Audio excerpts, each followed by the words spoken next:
Hər birinizə salamlar, nə xoşdur yenidən burada görmək. Bu gün 2 dəfə universitet qazanmış və həmçinin şuuraltı koç olan birindən sizin üçün xüsusi məsləhətlər olacaq. Çox vaxtınızı almayacağam. Qısaca haqqında danışacağam ki, imtahan prosesində nələrə diqqət etməlisiniz, bu dövr ərzində nələri edib, nələri etməməlisiniz və sonda da sizin üçün heç yerdə eşitmədiyiniz bəzi qısa hap bilgilər verəcəm ki, bu proses zamanı sizə motivasiya versin və həvəsinizi, dərs oxumaq istəyinizi qaldırsın. Elə isə birinci nələr etməməlisiniz, oradan başlayıram. İlk növbədə bunu qəbul etməlisiniz ki, öz beyninizi tanımalısınız. Beynimiz bizim yalnızca biolojik olaraq həyatda qalmağa fokusludur. Yəni onun nəyisə dəyişəcəyini və həyatımızı yüksək dərəcədə təsir edəcəyini düşündüyü şeylərə qarşı hər zaman bir qaçma meyli olur.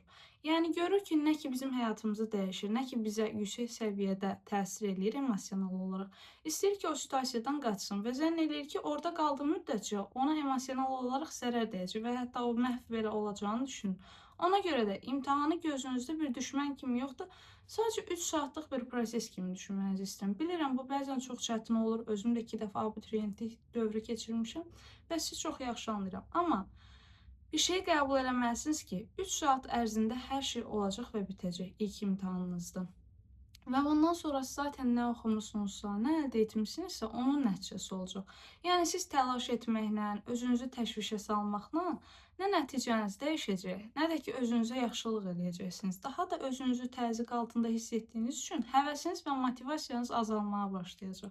İstəyirəm ki, buna çox diqqət yetirəsiniz, ən vacib olan şeylərdən biridir. İkinci olaraq istəyirəm ki, biləsiniz ki, imtahan balı sizin dəyərinizi ölçmür. İstəyir az bal yığın, istəyir çox bal yığın. Bu sizin həqiqətən heç bir dəyərinizi ölçmür. Çünki bəzi fakültələrdə zaten görəcəksiniz, aşağı bal yığanlarla yuxarı bal yığanlar belə bəzən eyni otaqda, eyni qrupda otururlar. Bu onların zaten nə dəyəridir, nə dəyər göstərgəsidir ki, onlar balda öz dəyərlərini ölçürlər. Sadəcə nə oxumusunuzsa, nəyi bu dövr ərzində qavramısınızsa, onun nəticəsini göstərəcəksiniz imtahanda. Siz çox sevilən biri olmağınız və yaxud da sevilməyən biri olmağınız sizin imtahan nəticənizə heç cür təsir etməyəcək. Buna hər zaman bəlkə də yeniyetməlik dövründən də insanlar belə zənn eləyir ki, uğurum mənim nə qədər dəyərli olduğumun göstərgəsidir. Amma sizi inandırıram ki, inanın, heç bir uğur dəyər göstərgəsi deyil. Heç bir uğur. İstəyir bu imtahan balı olsun, istəyir bu sertifikasiya imtahanı olsun, sürücülük imtahanı olsun. Heç bir imtahan sizin öz dəyərinizi ölçəcək səviyyədə deyil.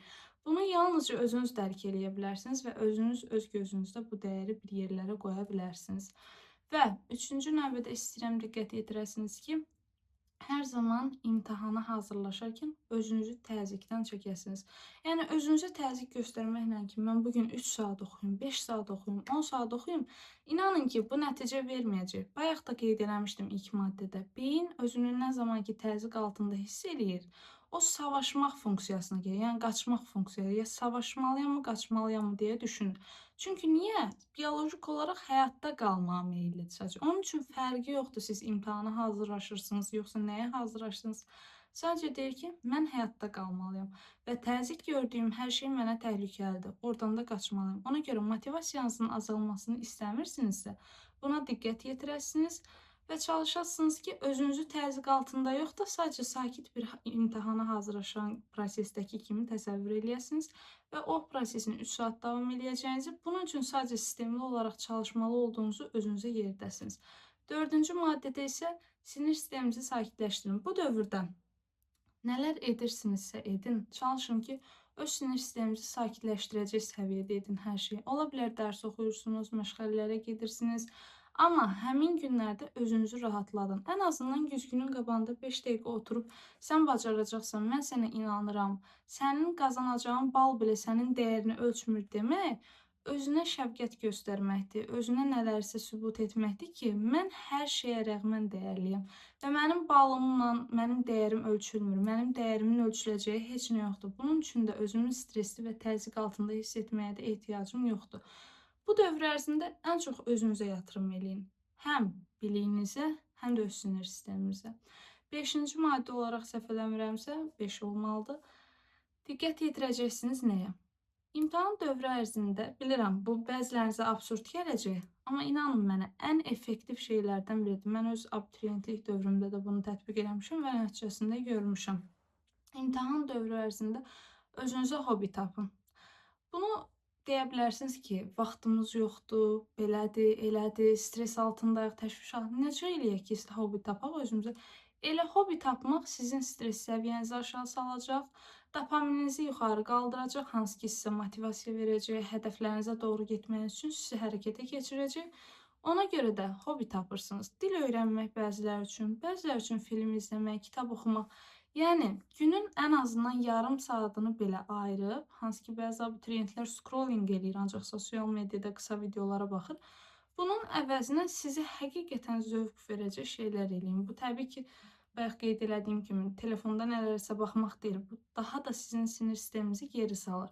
Onun əvəzinə, mən özüm dil öyrənməyi çox sevdiyim üçün abituriyentlik dövrümdə ispan dili öyrənməyə başlayırdım və görürdüm ki, mənim həyatım təkcə dərslərdən ibarət deyil, təkcə dərs oxumaqdan, məşğələyə getməkdən ibarət deyil. Həyatımda əyləncəli şey də var. Bu, həmçinin sizə bilirsiniz harda kömək eləyəcək? Nə zaman ki, imtahanlarınız bitəcək, tamamilə həyatınızın 90% hissəsi boşalmağa başlayacaq, onda depressiya dövrü olur. İnanın mənə, bunu həqiqətən hiss eləyəcəksiniz. Bunu artıq abituriyent olmuş insanlar da bilir ki, imtahan bitdikdən sonra insanın həyatının 90% boşaldığı üçün o heç nə eləməyə zaman tapmır, fürsət tapmır və bilmir ki, bundan sonra nə olacaq? Artıq həyatımda məsuliyyət yoxdur, imtahan məsuliyyəti yoxdur. İndi nə edəcəm? Ona görə də həyatınızda bir hobbi olmaq zorundadır ki, ən azından həm imtahan dövrü ərzində sizə motivasiya versin, həm də növbəti mərhələlərdə hansı ki, imtahanı bitirəcəksiniz, onda boşluğa düşməyin həyatda. Özünüz anlayacaqsınız ki, mənim həyatımda zaten imtahandan əlavə şeylər də var. Bunları edə bilməyim üçün əvvəlcədən başlamalıyam ki, sonradan da özümü boşluğa salmayım. Ən sonuncu maddə olaraq da bunu qeyd eləmək istəyirəm ki, sizə planlarınızı çalışın hər zaman axşamdan qurun. Yəni, səhərləri bizim biolojik olaraq stres səviyyəmiz yuxarı olduğu üçün bədəndə kortizol hormonu çox yuxarı olur səhərləri. Və siz oyanırsınız, həm stresiniz yuxarıdır biolojik olaraq, həm də başlayırsınız plan qurmağa. Bugün bunu eləyəcəm, bugün onu eləyəcəm, bunu eləyəcəm. Saatlarla planları qurursunuz, beyin yüklənir və özünü təzyiq altında hiss edir. Həmçinin də stresslisiniz deyə necə çatdıracam, onu eləyəcəm, bunu eləyəcəm, bəlkə ortadan bir şey çıxdı. Yəni, bildiyiniz beyniniz başlayır stres vəziyyətinə keçməyə və həqiqətən özünü itirməyə. Ona görə də bəzi insanlar səhər qurduqları planları davamlı gün ərzində yerinə yetirə bilmirlər. Niyə? Çünki beyin həmin anda stres vəziyyətində olduğu üçün ortadan bir şeyin çıxacağından qorxur və yaxud da bu qorxunu gerçəkləşdirir o qədər qorxduğu üçün. Planlarınızı hər zaman axşamdan, hansı ki, prefrontal korteksin, qərarlar, planlama, iradə mərkəzinin ən aktiv olduğu zamanlarda bunu qurasınız. Axşamdan yuxuda yatmazdan əvvəl qurasınız ki, beyniniz yuxu vəziyyətində o planları bir yerə qoysun, rəflərdə yerləşdirsin ki, bunu eləyəcəm, bunu eləyəcəm. Və bir növ sanki beyin axşamdan tanıdığı üçün sabaha o sizə təhlükəsiz bir hal kimi görünməyə başlayacaq və siz deməyəsiniz ki, bunu necə çatdıracam, bunu necə. Çünki beyin avtomatik olaraq axşamdan onları analiz edir və nələr eləyəcəyinə özü də qərar verib. Bu qədər idi maddələrimiz. İstəyirəm ki, bu sizə çox faydalı olsun. İnanın ki, həqiqətən deyirəm, abituriyentlik dövrü sizin yetkin həyata atılmanız üçün, daha da irəli getməyiniz üçün, həm şəxsi inkişafınızda, həm həyat yolunuzda sizin üçün çox faydalı olacaq bir prosesdir abituriyentlik dövrü. Çünki insan ilk məsuliyyətini almağa başlayır. İlk dəfə həyat ona güclü bir məsuliyyət verir ki, bax, sənin əllərindədir hər şey. İstəsən qazanarsan, istəsən qazanmazsan, bunların hamısı sənin seçimindir. Nə qazandığın bal sənin səviyyəni, dəyərini ölçməyəcək, nə keçmişdə etdiyin səhvlər üçün özünü danlayaraq bu gününü dəyişdirə bilməzsən. Yəni, bu dövr ərzində siz yalnızca fokuslanacaqsınız, nə edə bilərəm? İndi bu dəqiqə nə edə bilərəm?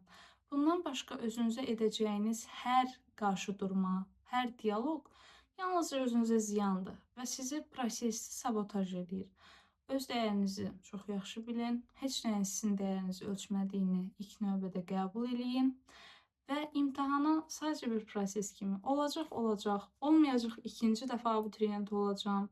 Mən şəxsən elə olmuşam, istəmədiyim peşəyə girdiyim üçün ikinci dəfə abituriyent olmağı nəzərə almışam. Ona görə də heç nə son deyil. İmtahan olacaq, bitəcək, Bir bal yığılacaq, bir peşəyə giriləcək, amma heç nə orada bitməyəcək. Həyat hələ də davam eləyəcək. Həyatda heç nə sonlanmayacaq. Bu sizin etdiyiniz çox xırda bir şeydir özünüz üçün. Və nəticəsi nə olursa olsun məsuliyyətini siz daşıyasınız. İstəyirsiniz istədiyiniz peşəyə girin, istəyirsiniz istəmədiyiniz peşəyə girin. Burada sadəcə xoşbəxt və ya özünü pis hiss edəcək olan sizsiniz. İstədiyiniz peşəyə girsəniz daha həyata həvəsli baxacaqsınız və daha ümidli olacaqsınız. İstəmədiyiniz peşəyə girsəniz də sadəcə ola bilər ki, ailənizi bu mövzuda rahatlaşdırasınız ki, hə, mən universitetə girdim.